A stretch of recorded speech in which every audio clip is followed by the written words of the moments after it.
Alright. Let's do this.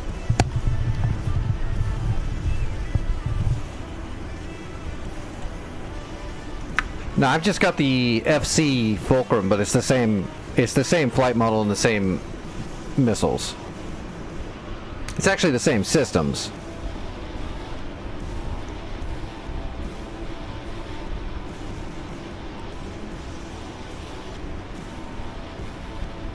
The good thing about the Fulcrum is you, depending on, oh man, you know what though, you've got is the Fulcrum, is the full fidelity one an A model or an S model? If it's an A model, you might not get R-77s. That'll hurt. It's the best missile you got. Too many keybinds. I just bind it to the HOTAS. I still don't use the keyboard.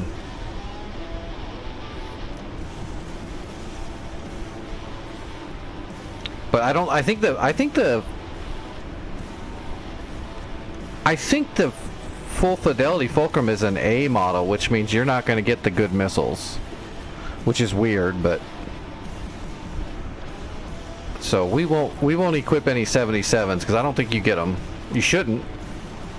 If it's an A model, you shouldn't have them. All right, where's my MiG? Right there. It's an A model? Okay, so no R-77. So you'll be using 73s and 27s pretty much exclusively. And you don't get very many pylons. So your standard loadout's going to look like this. See, the R-77 Adder, that's the best missile. That is a Fox 3, but an A model never had that. So you're looking at the Archer, which is the R-73. That's your heater. But the good news is it's a high off bore sight heater. So you can use your helmet mount sight to cue a lock, and you can fire it high off bore sight like a 9X. It's very similar to a 9X. The R-60s, never use them. Just take R-73s. Never take 60s. 60s are hot garbage.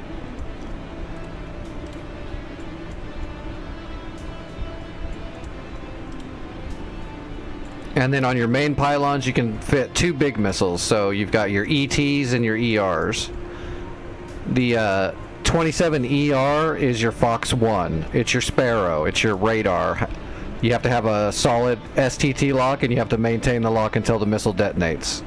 That's your ER. 27 extended range ER. The other one is the ET. So the T is the same as the 27R, but it doesn't use a radar lock. It's actually got a heater seeker head on it. So it's like a heater, except it's extended range, and you can fire it using the electro-optical sensor. So you can use the electro-optical to get a lock, and then you can fire the ET heater missile from really far outside that you wouldn't be able to normally shoot a heater from, right? Because it uses the track, the passive track from the electro-optical sensor to get close to it. Once it gets so close that the seeker head can see the heat source, then it turns on like a normal heater and finishes the track. So when you're using your ETs, you can basically fire a missile that can go about as far as a radar missile, a normal Fox 1, except it's a heater, so the enemy will never fucking know that you fired a missile at them unless they see it or you locked them with your radar first. So if you're going to use the ETs, the best way to use them is to never turn your radar on and just use the electro-optical sensor and do your best to get a lock with that and then fire an ET. Yeah, that's what I used to do in the flanker when I used to fly on growling and stuff. And other PvP servers, I would use flankers and make people think I was cheating. But in a standard loadout, you would just take 4 heaters, because that's all you can put on the outers, because you can't put 77s on there. And then I would just probably put the ERs on the inners. So you got 2 Fox 1s and 4 Fox 2s. So the Fulcrum is a cool jet, but its loadout is extremely limited.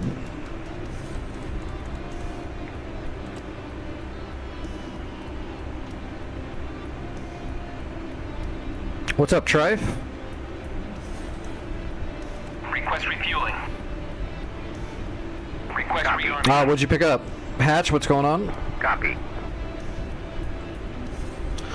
Also, when you're flying the MiGs, there's a lot of trimming involved. Just the slightest touch on the throttle and the nose will start trying to shoot straight up on you, so you're going to spend a lot of time learning to trim it. Once you're trimmed, it's pretty comfortable to fly, but as soon as you start adjusting your thrust, the trim goes over the top. You'll have that stick trimmed into the dashboard if you're going to use the burner. Or you'll be holding your stick all the way forward. Nice. Those are good maps. Syria is probably the most popular map. If you did a tally on how many servers have ran different maps, Syria is by far and wide the largest used map besides Caucasus. But Caucasus everyone has, so that doesn't count. Outside of Caucasus, Syria is the most popular map. For good reason. It's really good. But, I mean, they're all good. I've never seen a map that was bad yet. Closest thing would be Kola, not because it's bad, but because it's so huge, it's hard to it's hard to make missions on it.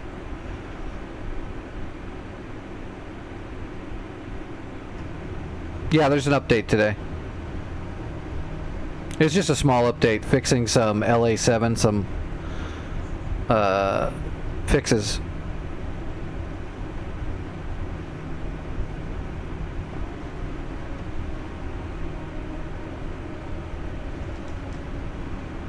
Refueling complete. Absolutely. I can't wait to get the Balkans map. I think that's going to be a juicy one for sure. Plus it's a good theme, you know, with the wars in Serbia.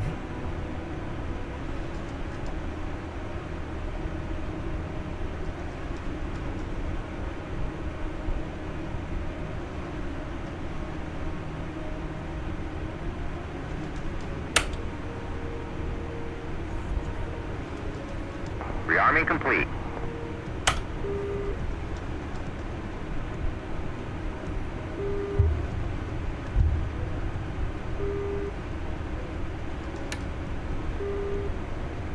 Fort 1, Overlord 1-1, Bra 050, 450 at 1000 hot.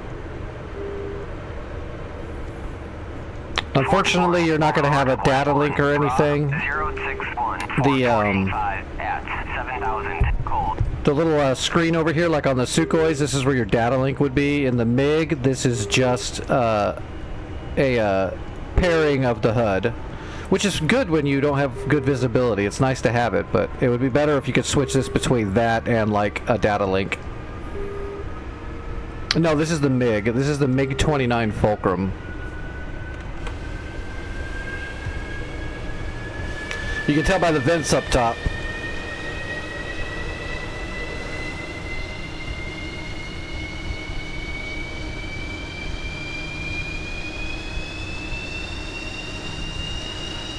Interesting lore. So one of the cool Overlord 1-1, Bra 0 one of the cool things about 445.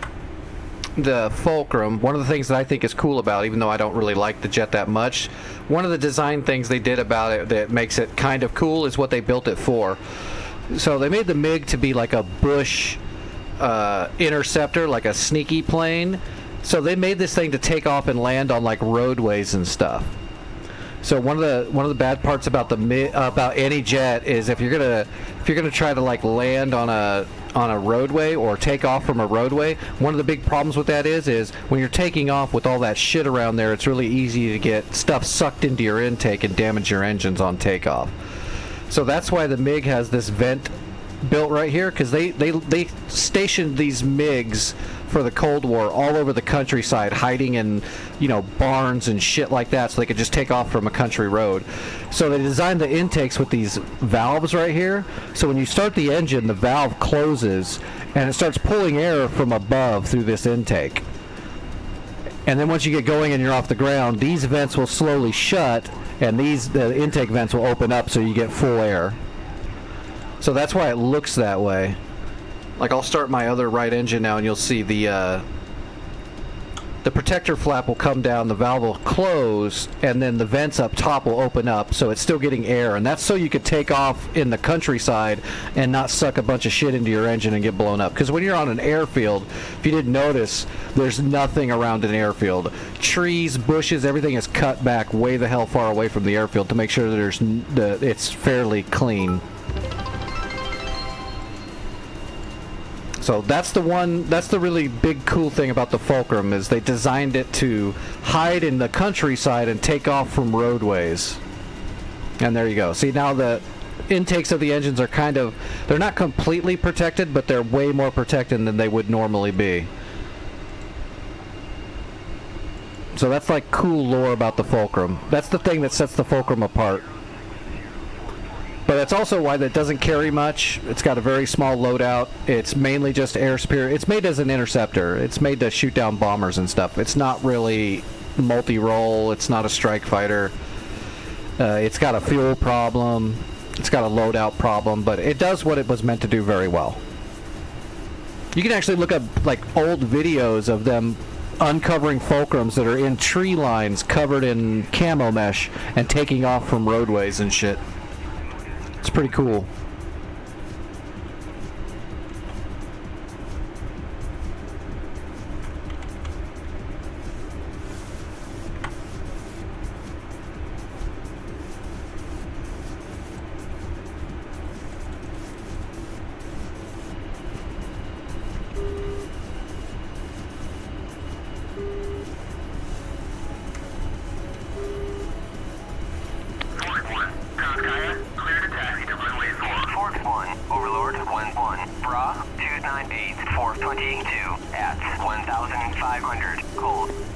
And of course the Fulcrum is very fast. It's got a really huge thrust package, but I prefer the maneuverability and the flight model of the flankers, but the Fulcrum can get up to top speed quicker, but it also is a huge fuel hog. Overlord 1-1 on station at Bulls 326 Fort 150 at 35,000. We know there's Fulcrums in service. That's not a we think. We know that there's Fulcrums that are still being used. There's still Sukhoi 27s and 33s being used. And then of course there's the newer 30s and 35s, the SMs and all that. They made a bunch of them.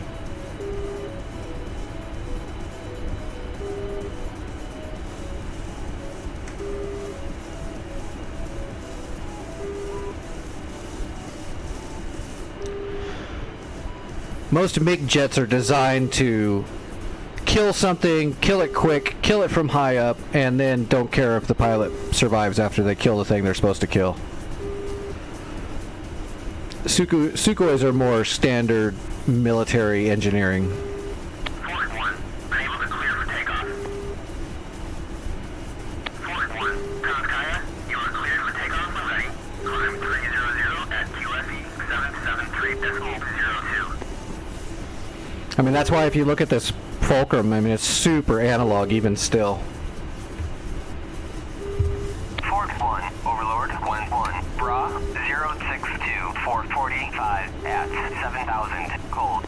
Alright, we're just going to go 3 because I suck with the Fulcrum. Fort 1, Overlord 1-1, pop-up group 293 422 at 1,500, hot. Yeah, I love the analog. I don't mind the analog at all. I just wish it had a data link and could equip a couple more weapons. But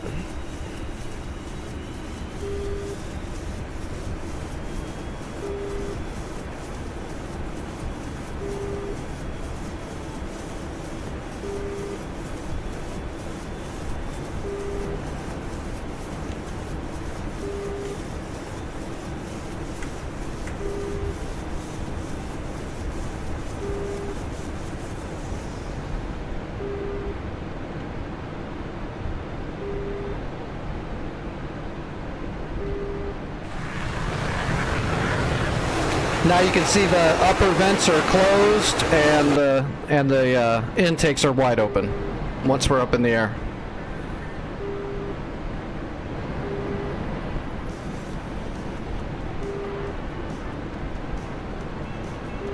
Yeah, I'm gonna do a warm up in the Fulcrum really quick, and then I'm gonna try something different with the C-130, and then we'll jump onto a server.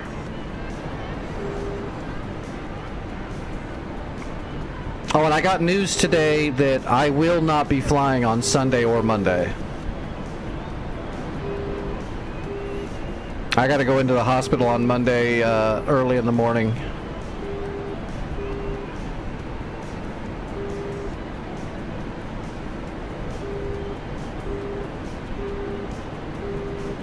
Fort 1, Overlord 1-1, pop-up group 291, 418 at 1,500 knots.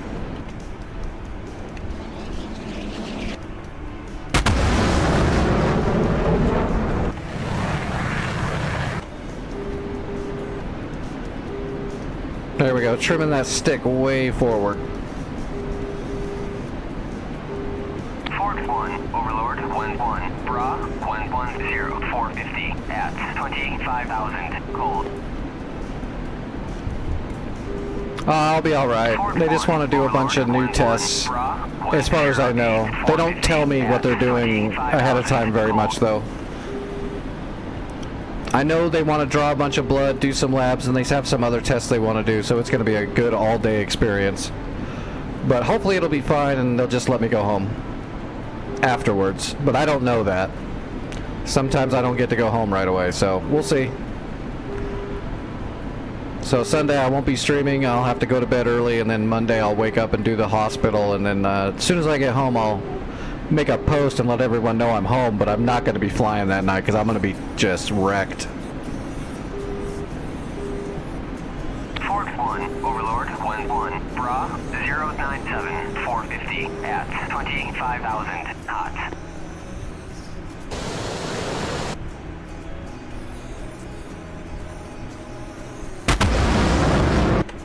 Yeah, it'll be fine. I doubt it's anything. It's usually just a bunch of tests. But you never know what they're going to find with my shitty blown up body. It's always something.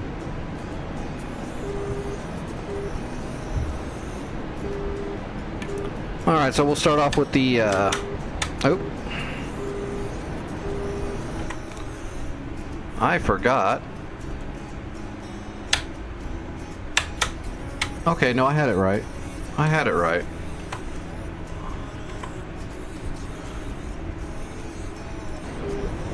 Alright, we'll just use the electrical optical sensor.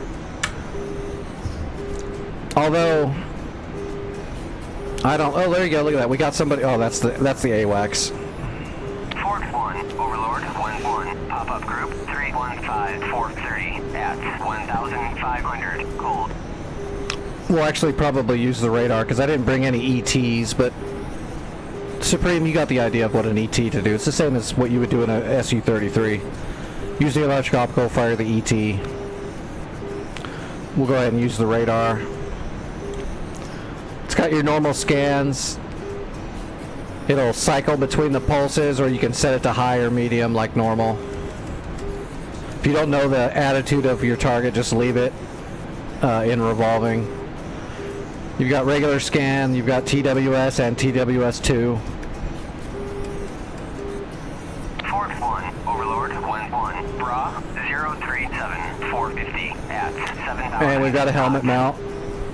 We've got the eye monocle helmet mount for locking for the 73s. 081, 440 at 25,000 knots. It'll be the same on the full fidelity. It'll just look cooler. 1-1, Bra 079, 440 at 25,000 knots. Fort 1, Overlord 1-1, Bra 078, 435 at 25,000 knots.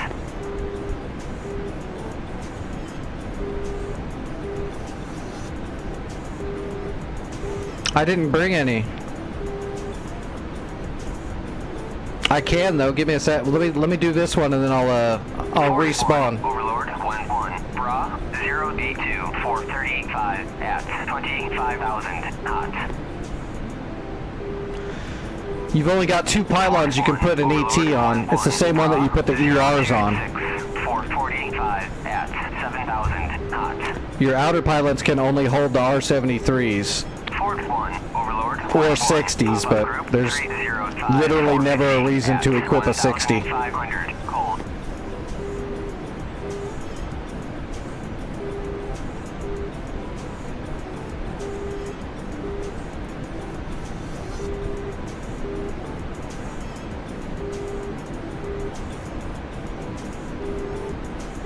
Got him. Fort 1, Overlord, 1-1, Bra, 302, 450, at 1,500, cold. We're not going to lock them till we get closer, though. So there's the enemies. You can see there's the 2 check marks. If there was more check marks, it would mean it's a bigger airplane. If there's marks that are stacked, so if it was those 2 2 dashes with 2 more dashes below it, that's how you know if it's friend or foe. So these are 3 enemies because there's just 1 row of hash marks. 2 hash marks, it's small, nothing below, so it's an enemy. 078, 417, at 25,000, hot. And Fox 1. And that is an R27ER, so it's a Fox 1. We have to maintain the lock. Bra, 079, 416, at 25,000, hot. And we lost the lock. Launch authorized.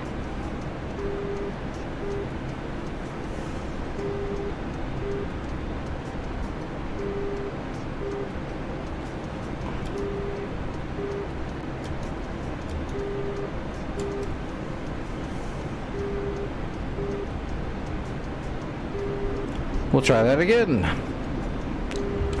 Launch authorized. Alright, there's the other ER. Fort 1, Overlord, 1-1, Bra, 357, 440. Oh, we got it. We hit it. Cold. We hit it. It reacquired. That means we just wasted a missile. Overlord, 1-1, Bra, 08148, at 25,000, hot. I'll try to reacquire this other target and see if the missile will switch for me. I doubt Fort it. 1, Overlord, 1-1. Launch Group authorized. 290, 470, at 1,500. I'm not gonna lie, it kind of is with the Russian radars. Launch authorized. Losing lock is pretty, 1-1, Bra, 289, 470. Launch at authorized. 1,500, cold. Alright, Fox 2.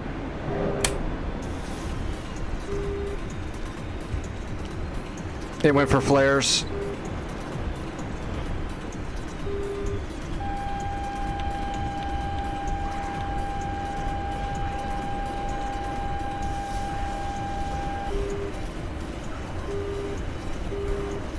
Launch authorized. Fox 2. Splash.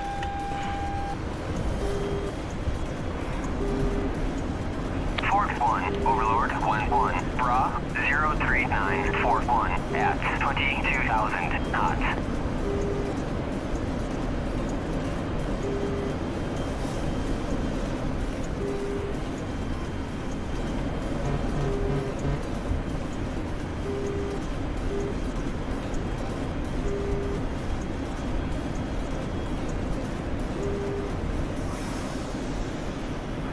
Launch authorized. Fox 2. Okay, that was slick.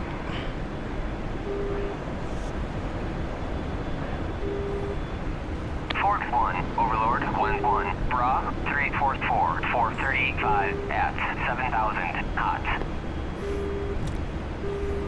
But yeah, the Russian radars Fort do 1, Overlord, 1-1, bump locks more than you want them to, for sure. At 1,500 Especially in the MiGs, it seems. But the funny thing is they use the same radar. The Sukhois and the MiGs are using the same radar. So they're always going to show up as like a 29 in your RWR because it's the same radar. But they definitely have a little bit of a trouble with locking. That's why a lot of times I don't use the Fox 1s very often. Depending on what I can take, I'll use like 73s and ETs, but I'll usually throw a couple of Fox 1s on there just in case I need to. You'd want to use 77s, but like I said, the A model doesn't have 77s. They didn't exist, so...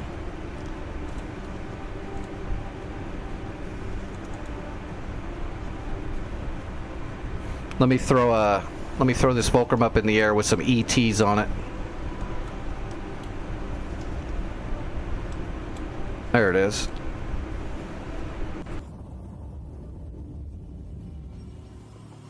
Lagging.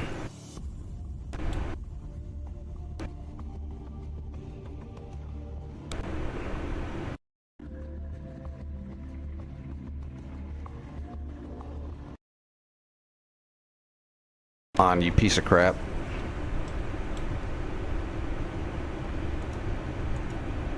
Alright, fulcrum, let's fly over point and let's put it up at 25,000 feet. Let's move him over here.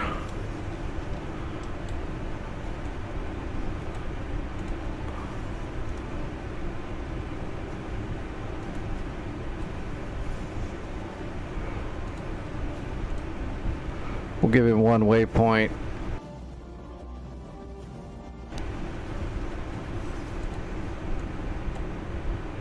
Ew, that's gross.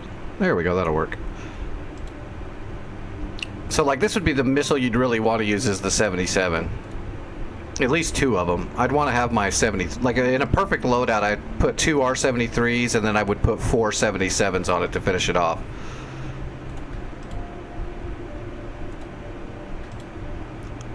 But this would be a decent loadout. Skip the radar missiles and just put the ETs on here instead, and then you can stealth fire them. You can tell because it looks just like an R-27, but instead of having a normal tip head.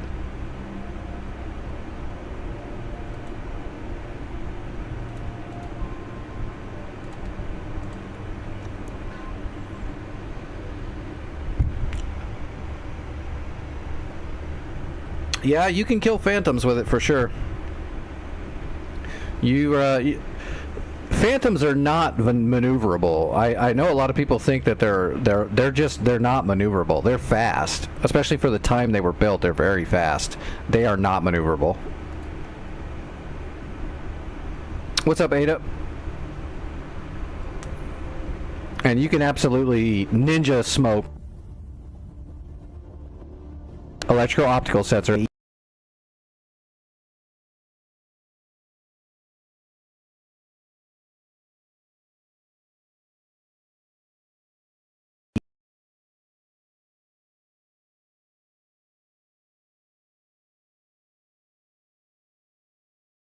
Than a normal heater. So you really want to hope they don't see you shooting it, because if they start blowing flares, it's probably not going to hit. It's just really not.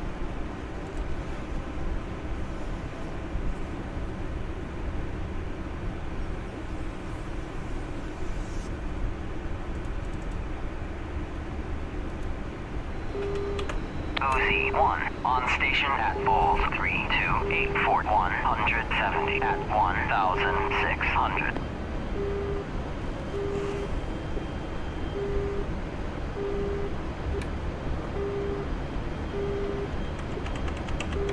Jesus, my trim is, see, I hate the trim on this thing. Okay. So we would just fence in, we would go into BVR and then just turn on the electrical optical, cycle to the ETs, and never ever turn the radar on. OC1, tally utility at Bulls 32641 430 at 1,500 cold. We'll just spawn 2 fullbacks, a single flight of 2. It sounds easy enough, but it's not easy to get the electrical optical to see things sometimes. You just kind of want to point your nose of your aircraft towards them. There's no like adjusting the EO sensor. It just sees whatever it sees. So you want to do things that, like if you're on PvP, Fort 1, Overlord 1-1, Bra 046 435 at 7,000 cold. like if we were hunting these 2 assholes out here in front of me, and it was PvP, I would want to get into the clouds, right? I'd want to make sure my radar was off, like it is now. No emitting. I don't have any emitting going on. and I would try to get down here into the clouds, right? And I try to use whatever knowledge I have of where they are to sneak up on them through the clouds, like an AWACS or something. But then you got to worry about them, their AWACS seeing you as well. But you'd want to come in maybe low and shoot up towards them. Also, with Russian radars, you want to be below your target in most cases because your radar does not look down very well at all.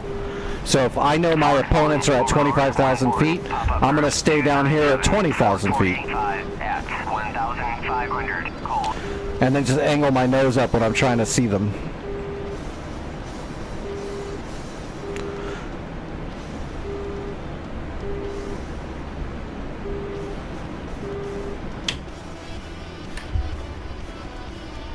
Oh, there they are.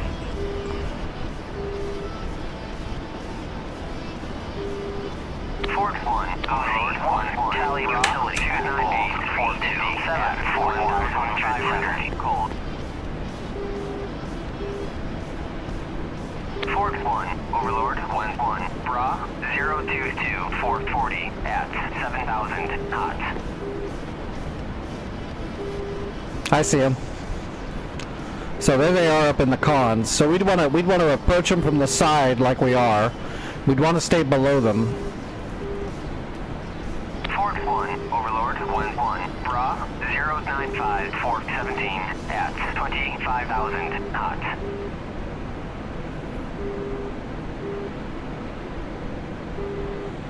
And we'd want to get semi-close. And we're just going to start slowly angling the nose up to see if the electrical optical will pick them up. But I don't want to gain too much altitude. Not yet. We're still pretty far away. Fort 1, Overlord 1-1, Bra 012, 440 at 7,000 cold. So in Growling Sidewinder, I would fly through the mountains in my Sukhoi 33 or 27. Stay really low, and then when I saw people flying in the cons above the mountains, I would pop out of the mountains and fire an ET. There we go. We've got a electrical optical lock. We'll shoot the one on the left first. So he doesn't know I have him locked. Launch authorized. Now I can fire the ET from here. Fox 2. So that's just a heater. He's not going to know it's coming until it blows up. Except this is the computer, so he'll probably know it's coming and he'll evade it, but we'll see. He shouldn't know it's coming.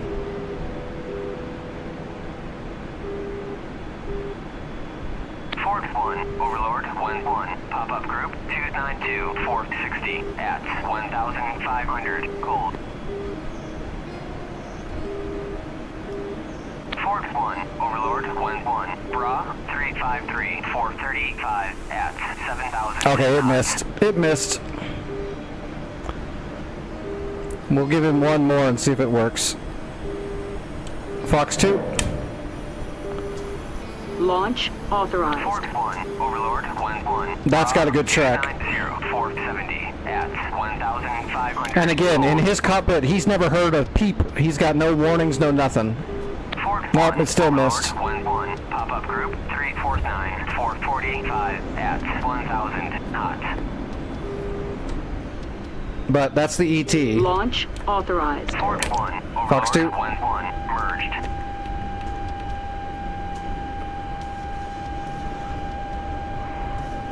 Fort 1, Overlord 1-1, Bra 19340 at 22,000 cold. Fort 1, Overlord Launch 1-1, authorized. Bra 346, 445 at 1,000 cold.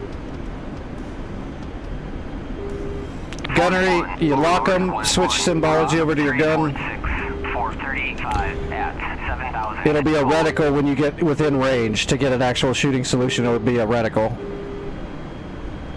Give me a second. He's maneuvering. Let me get closer without overshooting. I'll see if I can go into lag here and get into a good pursuit.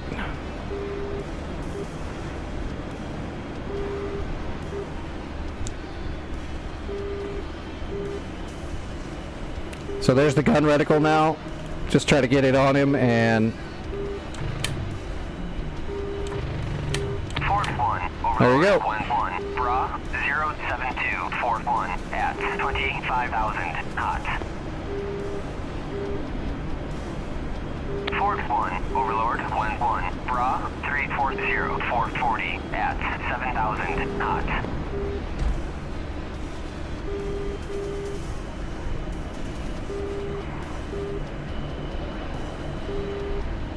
Fort 1, Overlord, Wind 1, pop-up group, 287, 480 at 1,500 knots.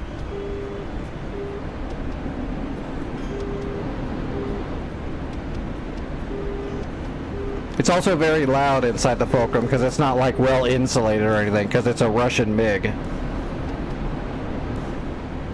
Also notoriously uncomfortable seats.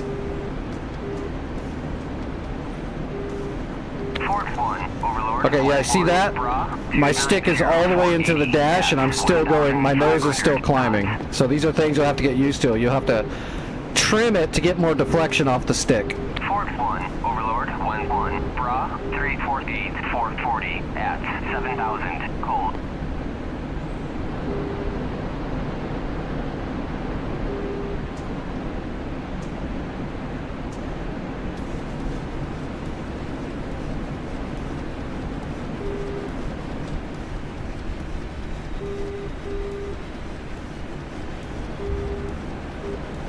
Ah, you'll get the hang of it.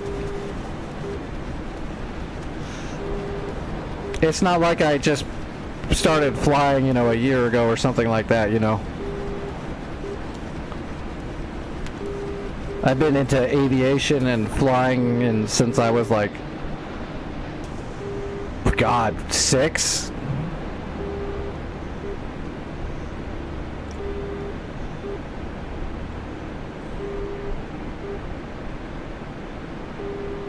And now we got to retrim. Overlord, Wind 1, Bra, 360, 445. A lot of trimming. 7,000 knots.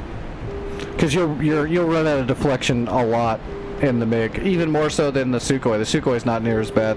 The MiG is really bad about it. It's not a big deal, but it's noticeable. You'll be trimming a lot, and it'll get under your skin probably. Well, it gets under my skin. I don't know about anybody else, but I get annoyed when I have to keep retrimming that much. Like just doing a maneuver, I'm like trimming in the middle of a dogfight, just to make sure I don't run out of deflection. Okay, I'm going to try something different now because those carp runs, I did look up those carp runs and there is a bug that I think, the way they described it when I read the bug, it sounds exactly like what was happening to me.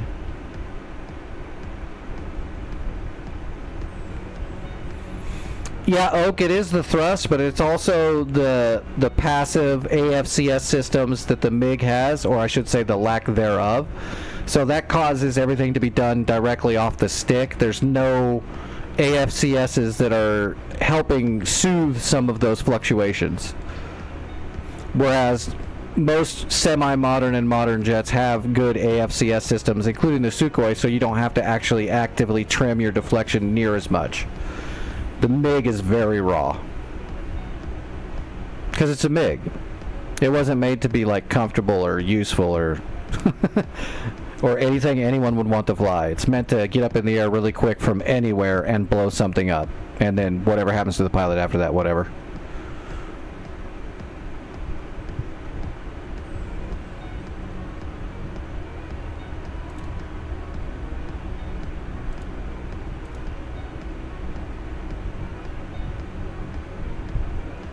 It's more like a mobile knife fighter. Well, the newest ones that could equip R-77s, sure. But the original ones, like the A models and stuff, all their missiles are fairly short range. So, more like a... They were really just meant to do intercepts. They could take off from anywhere. That was the whole point of the Fulcrum. They know there's bombers or something coming, so instead of launching jets from your airfields where the enemy are looking for you to launch something, they're launching a couple of Fulcrums from a fucking forest, 250 miles away, and taking off on a country road and being up in the air.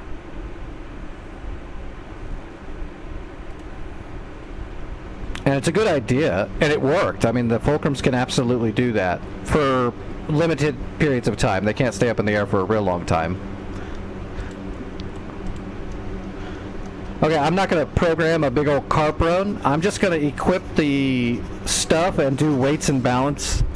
And then I'm going to go see if I can manually just shove the shit out the door and see if that gets around the bug.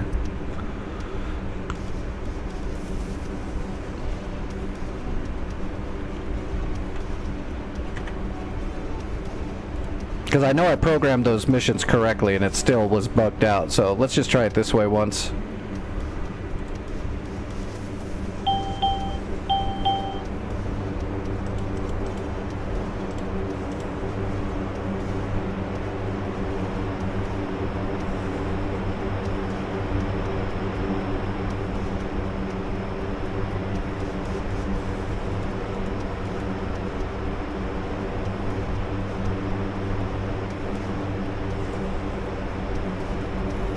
What's up, Liam? I'm still here. I ain't gone anywhere.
Oh, what is the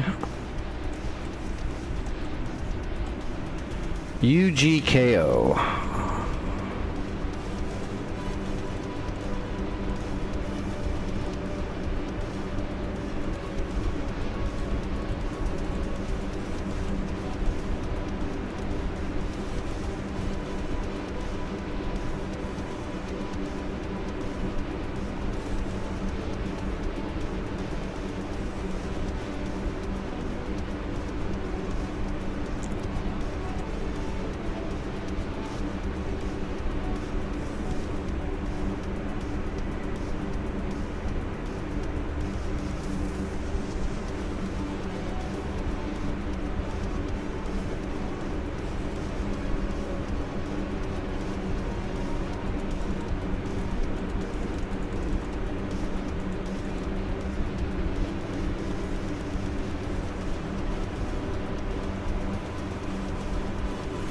Oh, you know what? Let's actually do it.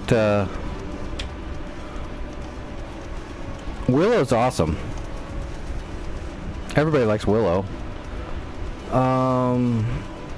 UGKS.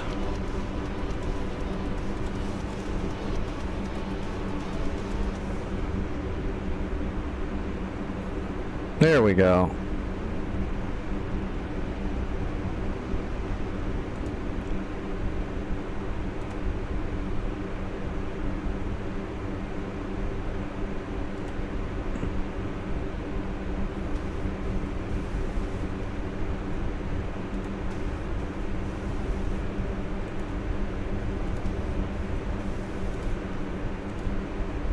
UGKO. UGKO.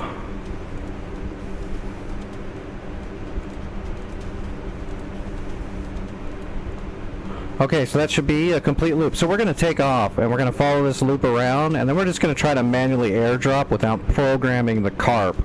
Because it says you should be able to do that, and I know you should be able to do that. That should hopefully bypass the bug. And then we'll just turn around. If everything works out.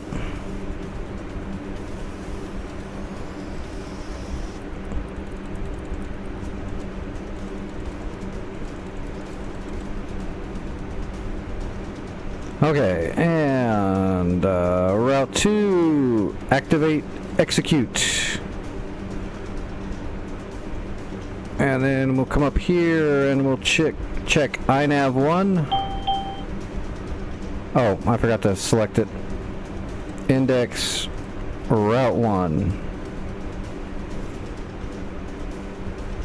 There we go, and now INAV. There we go.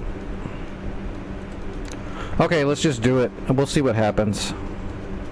We're just gonna raw dog it.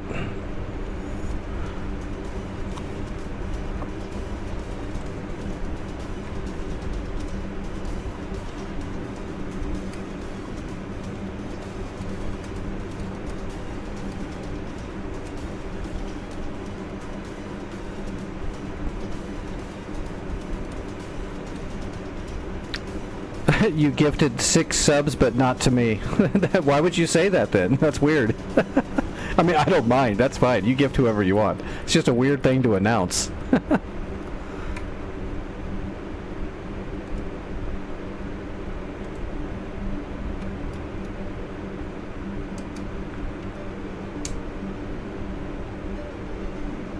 Alright, we're all set to take off. As soon as we get up in the air and turn around, we'll just depressurize and start getting set up to manually drop. We'll go down to about 1,000 feet. 800 to 1,000 feet. And we'll get slowed down to about 140 knots. We'll get a good nose-up attitude over the airfield, and then we'll just attempt to... we'll just tell the loadmaster to shove the shit out, and we'll see what happens. Alright, here we go.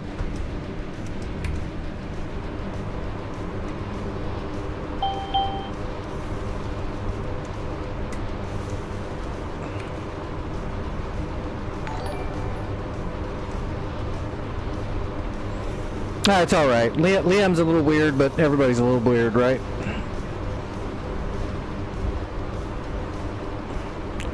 Alright, gear coming up. We're going to take a few of the flaps up, but not all of them.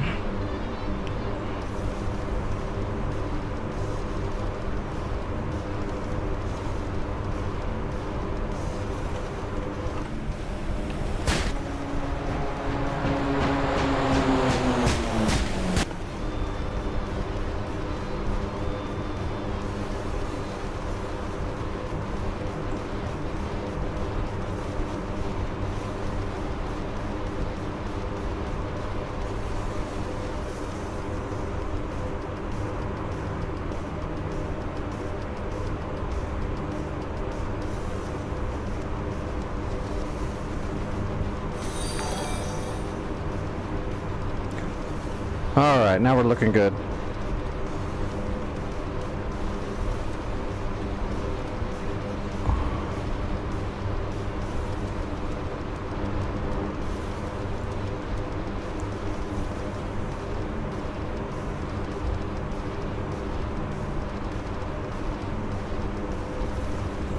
We'll just kind of gauge it with our eyeballs and shove those things out the back when we're over the airfield. Shouldn't be an issue. Hopefully they won't do that weird. When I looked it up and read about it, they said there is a bug that when your loadmaster releases the cargo to drop, there's a bug where they'll slide uphill instead of out the back, and then they'll get caught up in the airframe. And that sounds exactly what was happening to me every time. This is Caucasus Yoma. The free map that comes with DCS that everyone has.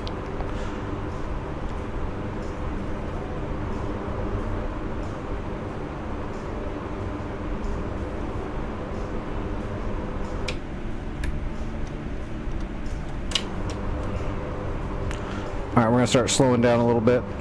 Let's go ahead and depressurize the cabin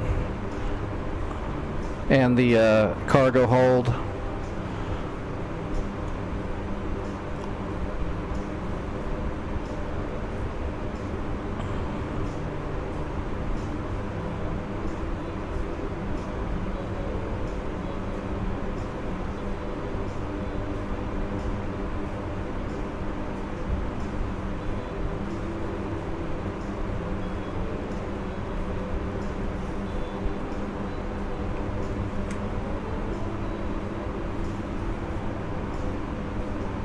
Alright, Sanaki Koki's right over here. I can't see the runway from here, but...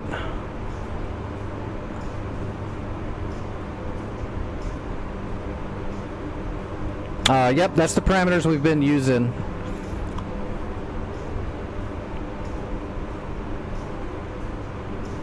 I just keep running into that bug where the cargo gets hung up and then it tries to murder you.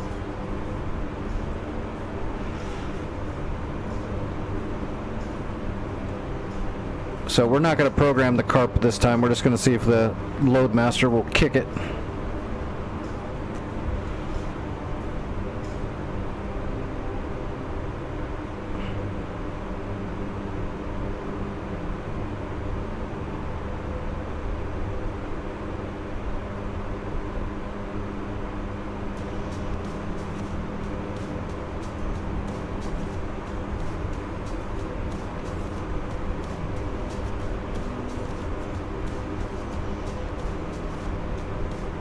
Alright, we should be depressurized.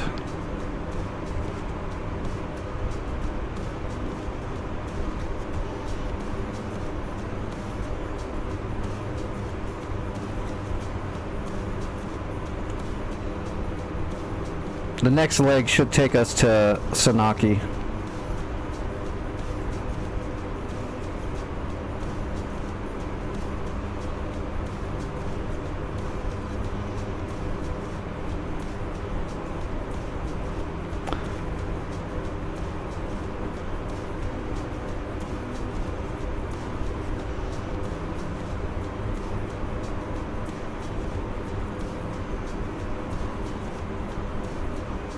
Alright, transitioning.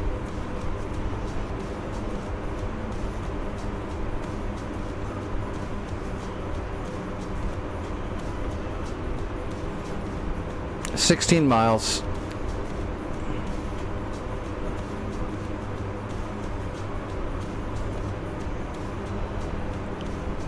Alright, let's open up the back.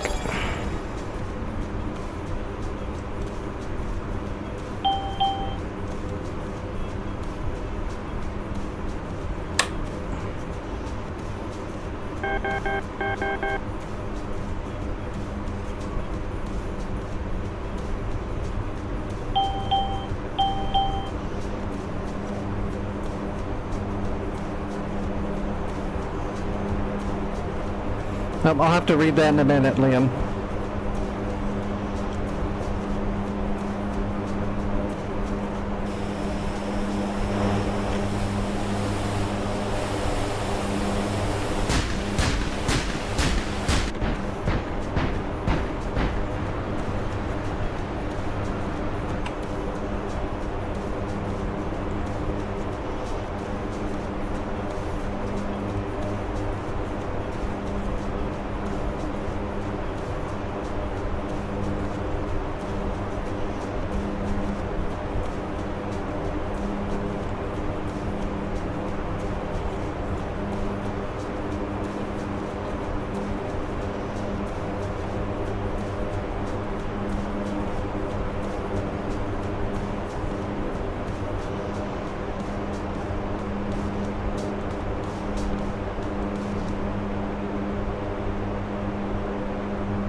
And I appreciate the sub, Liam. I appreciate that. Thank you.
Alright, that should give us a good lineup. Yeah, we're looking good.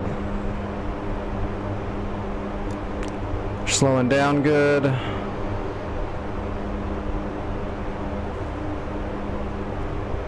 We need to come down a little bit closer.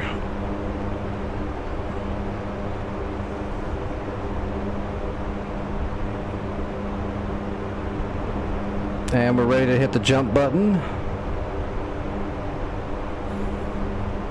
Hopefully the shit comes out the back. If it does, we should get it pretty close to the runway.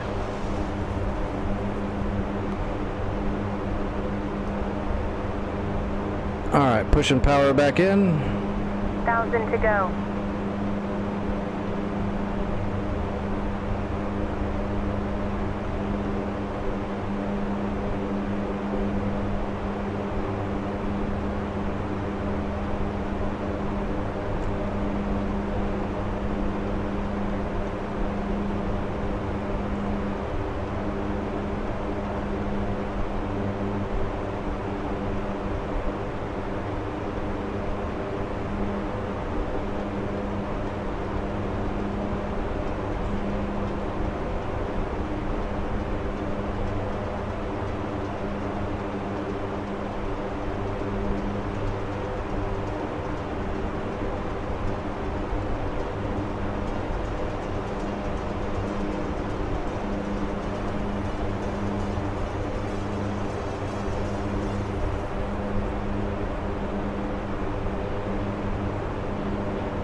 Nope, they hung up again and they're going upwards. God damn it. Stall. Stall.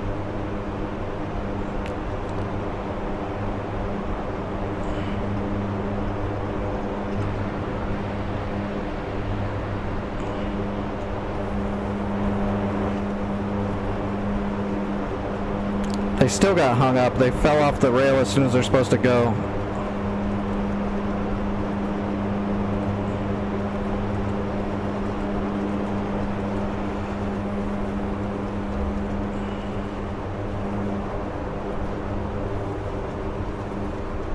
It's doing that consistently. Every time you try to kick cargo out, they disconnect from the rail and then they just start sliding all over the place instead of going out the rollers. The rollers are on. I don't see any chutes or anything.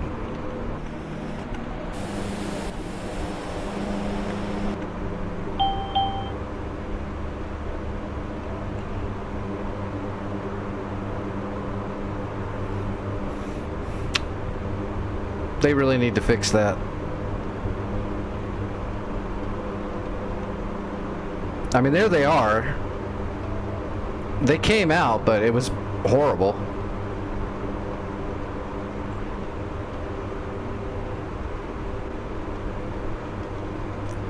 For some reason, they're just not going, they're not taking the rollers out the back.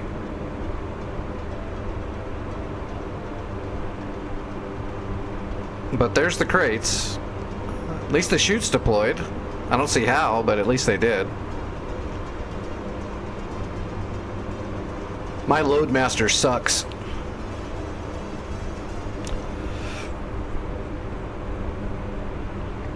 I know it's early access, but I want it to work properly, like now.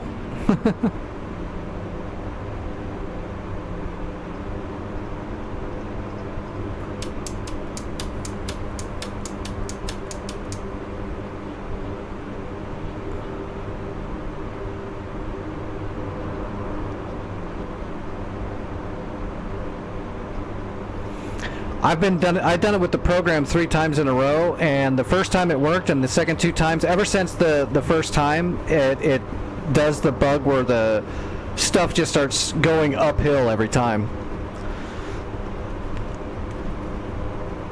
That's why this time I tried to just do it manually with no program at all, and just did the weights and weight and balance, and then just pushed it out the back, and it still did the same damn thing.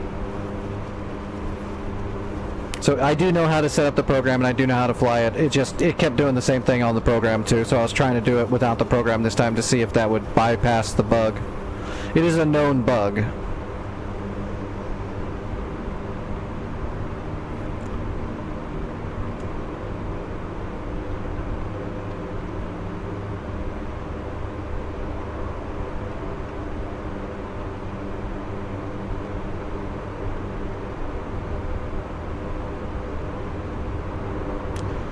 I wonder, can you, it might be the server too, although it shouldn't be this server. There's nothing on this server. This server's nothing. It's just that C-130.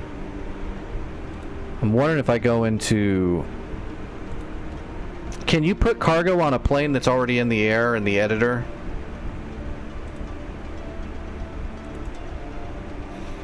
And just see if I can shove cargo out?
What's up, Bruce?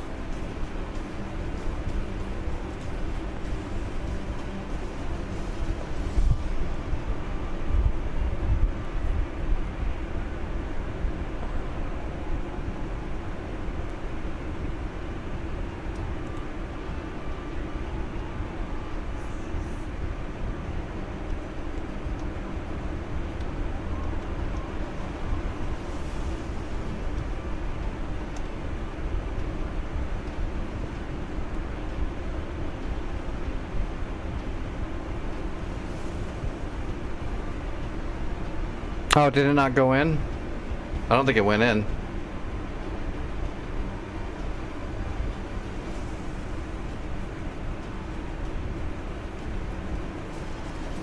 Thought I saved it. Oh, you know what I did? I didn't put it as client.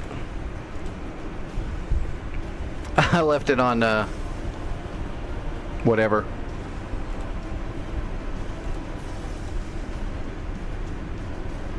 Oops.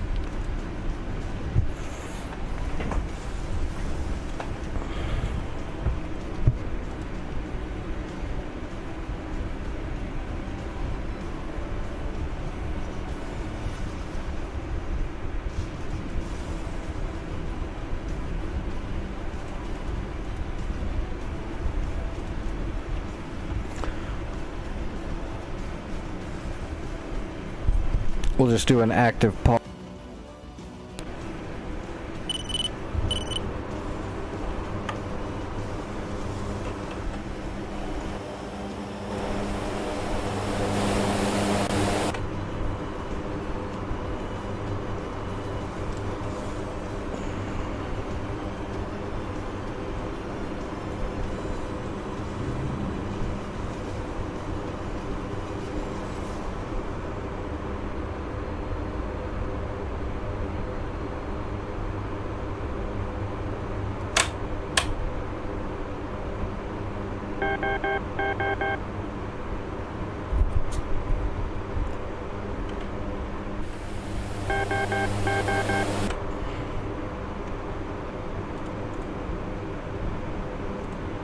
Throttle, throttle.